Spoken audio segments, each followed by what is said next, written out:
everyone, welcome back to my channel. It's been a long time, and today I'm going to talk about a Python API, which is UOPY. So basically, we are going to learn about this UniObjects for Python, which is UOPY. So it is a 100% Python API, which is the only purpose of this is to access Rocket MB database over the network. So the use of this is that we can use Python programs or Python applications that can be a web-based or a GUI applications to access Rocket MB databases over a network. Okay, so this enables modern languages also to connect and work with very old database also, because if you see these Rocket MB databases or PQV database are not that popular. So that's the purpose of this Rocket software to launch this API that can be used to manipulate and work with MB databases. Okay, so that's what we are going to learn. So this will be a complete understanding on UOPY. Okay, so as you can see, it allows Python application to access Rocket MB database over the network. Okay, so and then there is one more API which is developed and supported by Rocket software, which is U2Py, but that is a server-side extension of the same, and it is developed on written in C. But this UOPy is completely a pure Python API, and it is a client-side API. Okay, so before we start, let me tell you like how we can download and install this. So of course you need Python installed, and once you have Python installed in your system, you have to download this UOPy, which is you can do using this pip install UOPy. You can do that also, or you can go to the download section and download this wheel and install it. Okay, so once you have installed this, so let me just show you here as well. So pip install then UOPy. So okay, that's a spelling mistake. Let me just try again. Okay, so I'll just do pip install UOPy. So if it is already installed, then it will say that it has been already installed. But if it is not installed, then this is the way to install it. So let's say it is installed and available in your system. So what you need to do now? So once it is installed, you can simply do this import UOPy. So that way you can refer the documentation on UOPy. So basically you can see it is a Python package from Rocket Software, and it is a client-side API that allows Python application to access Rocket MB database over the network. So you can like if you have any understanding on this PQV database or Unibasic programming, so you have this catalog of subroutines, or you have to run TCL commands, or you do read and write. So all these things you can do directly from your Python application if you have the understanding of this API. Okay, so before we start, we need to do the configuration. Okay, so configuration, because see, let's say like the host name that we are connecting to, or the account that we are connecting to, or the username and password, everything, we cannot code it everything, because so there is a configuration file which it supports. So it has all the information on the connection and the let's say pooling or a logging information. So all this information are kept in this file, and it is located at the same place where your program is present. So it can have connection, SSL authentication, then pooling and logging. So where your logs will be present. So all the information we can store in this file, and it should be present in the same place where your uh, program is. So if it is not present, so of course it will also give a, what do you call, a default configuration file. So I'll just show you. So let's get started and learn this new API by Rocket Software. Okay, so once it is installed, so you can do UOPy import. Then let's just check the current configuration. So to check that, you can do uopy.config dot connection. So this will print the current connection of Okay, so let me just save this. So if I'll just save it to the same place where my UOPY folder is there. So let's just say test uh, ABC, something like that. It doesn't matter. So test ABC. Okay, so this is my program, and now if I just run this using the IDE that I have right now, so I can see that it is printing the default configuration, the local host. It will show as a host, then the account will be XDemo and all. So that's why of course you cannot have this as a default. Like you need to have an IP address that you want to connect to, or an account number, or a username, right? So all this information is kept in this config file, and you can simply put it here where your program is present. Okay, so now if I run this, so it will basically show all the configuration that it needs and it needs to connect to. Okay, so let me just go ahead and try to establish a connection to the database. So how we can do that? So we can do UOPY dot connect. Okay, so at any point you think I need some help, like how this connect works. So as you can see, it also showing some help upon a connection to the MP database. So you can also refer this help section here. So help UOPY dot connect. So connect is a function that will open a connection to the MB database. So let me just have a look at the help section. You can see here it is allowing you to connect to MB database, and it has all the parameters required. So you can see it needs a username and a password. So it comes with an example. So of course you can use this example to you know uh, learn by yourself also. So let's just try to give user as my username. So I'll just say this is my username Shankar B, and then I'll give a password. So password, either you can write it here itself, or if you want to hide it, then I would suggest you should use this get pass method. Get pass method, I think get pass is again a function provided by Python to accept password in a hidden format, right? So that way you can you know uh, stop your password being displayed, right? So that way it will give you a password. Yeah, so if you are a Python person, you must be aware of this, so I won't just talk about that much. So this is my password. Okay, and of course to make it work you need to import this get pass, right? Okay, so let's have the now I believe I have the password here, right? Okay, so once we are connected, and of course, and it would return a session also that might be required later. Okay, so once we are connected, so what we are going to, let me just check this much if it is working fine. So if I run this, see what is going to happen. Okay, so I think this hiding of the password is not supported when we run through the IDE. So I suggest you to run it from the command prompt. So I'll just run it from the command prompt. Okay, so maybe I'll just cancel this or just put a wrong password, right? So you see that it's saying that username password is incorrect. Okay, let me try and run it from the prompt here. Okay, so what I can do is I can do Python and then UOPY and what was that, ABC? I don't remember that. Let me check. So this is test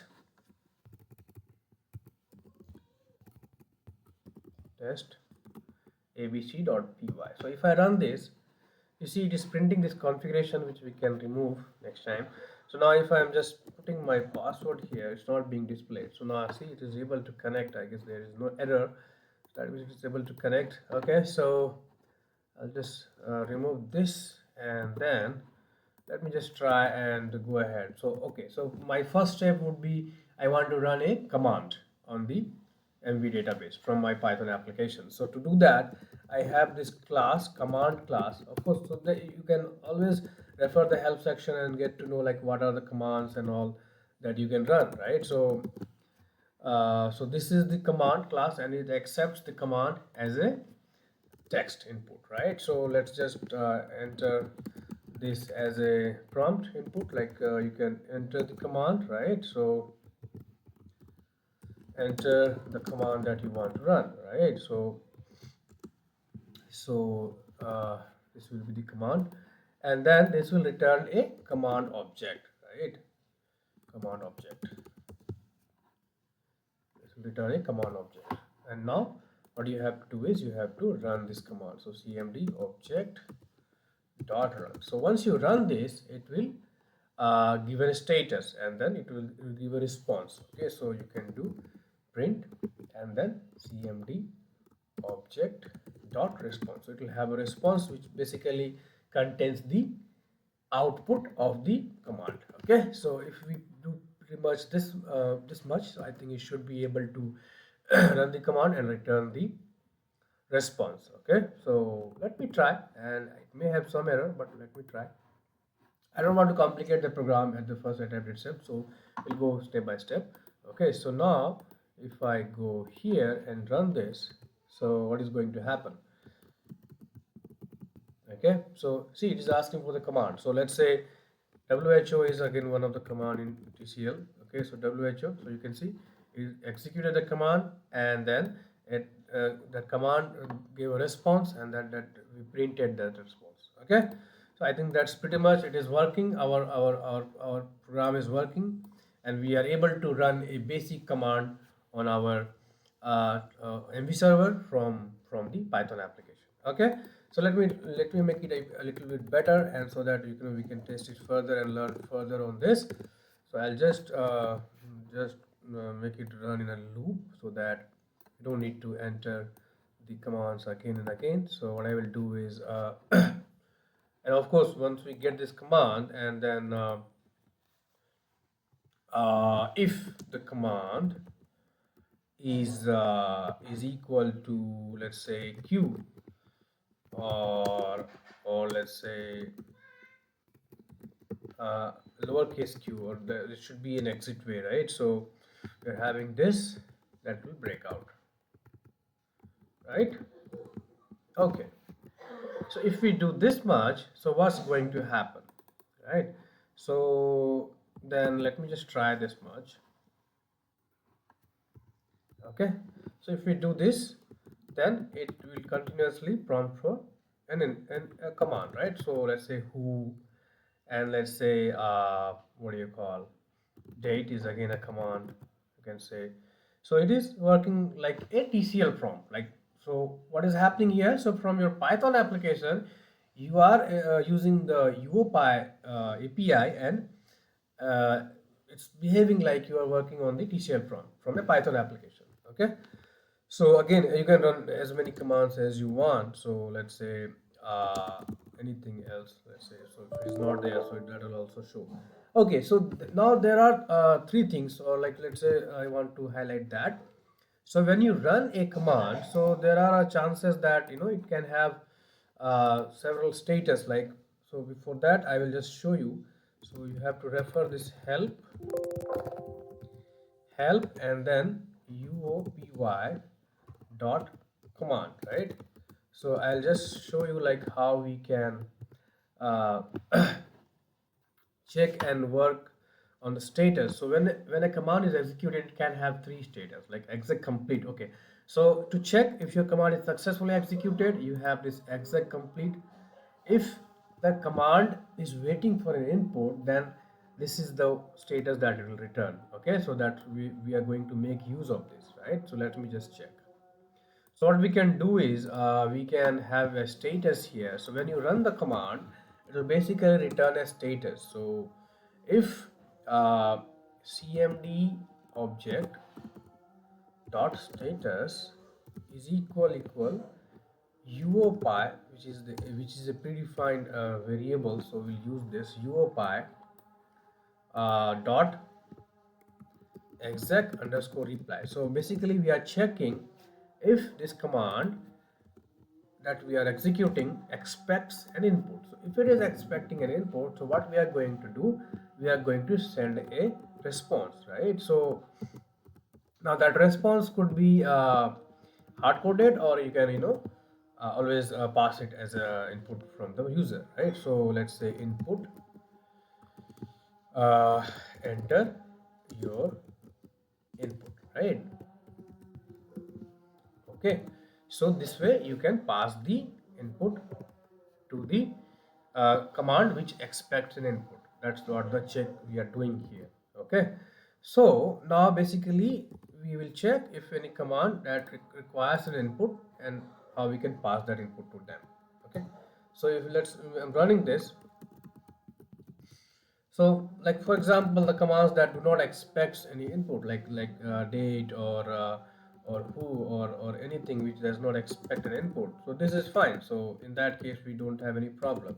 But let's say if I'm running a command, let's say list VOC with f1 is equal to let's say anything. I don't have anything right now. So if I do like this, so basically now it is asking for an input. So how we are passing that input? So as I said, you can either hard code the input and pass here, or you can expect from user. So as I said, so let's just try and do it from the uh, do it from here. Okay, so okay, so we'll just go at the command. Okay, so let's say I'm passing SHANKAR. Okay, so see what is happening, zero record listing. That means basically it executed list VOC with f1 is equal to Shankar, but then it was sorry, it was expecting an input which was passed using this command reply. Okay, so at any point you want to come out, you can simply say Q, right? So this is the use of exec reply. Now not only these, you can also do you can make use of the file class. Okay, so I'll just give you an example of the file class. So what does file do? So using the file class, you can actually read and write from the the attributes and the values directly, record ID, using the record ID. Okay, so let me just give you an example if I am able to do that. So with UOPY dot file, and then you have to pass any file and that is an existing file. Okay, as let's say VOC. Okay, and then we are going to read from this, right? So VOC dot read.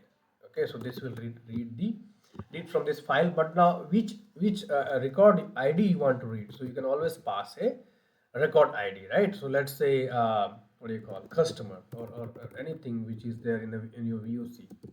Okay, so if I do this, so I should be able to read, and then it will return a result, right? So let's say record. Okay, and yeah, so now this record either like you can print it in a list format. So I think we have a method in Python to do rec.list, so that will print it in the list format, right? So let me try with this and see if it is working. Yeah, so if I okay, so I think there is a yeah syntax error, of course. So you need to end with the colon. Then yeah, so I'll just run this and let me see what is happening. So see, it is able to read the customer VOC. It is a so basically we are reading from the VOC file a record customer, and it is printing in the listed format because we are printing using the rec.list. So if we simply say, if we just say like this, that will also happen. So enter a command. So as I said, I can either say any command or I can say Q to come out. So let me just try again. Okay, so see, it is now printed as a dynamic array. So if you are working in PQV, you must be aware of the array. So this is printed in the like the array format, which is a PQV format. Okay, so this is what I wanted to talk about and give you a brief introduction to UOPY. So now using the UOPY, you can actually work from your Python applications with the MB or the PQV databases. Okay, so always you can refer more documentation and all which is present on this UOPY website, and make use of this and make create applications, web-based application or GUI application on Rocket MB databases also. So yeah, that's all I wanted to highlight. And if you like this video, please share. And this is my channel. Please subscribe. Thanks for watching.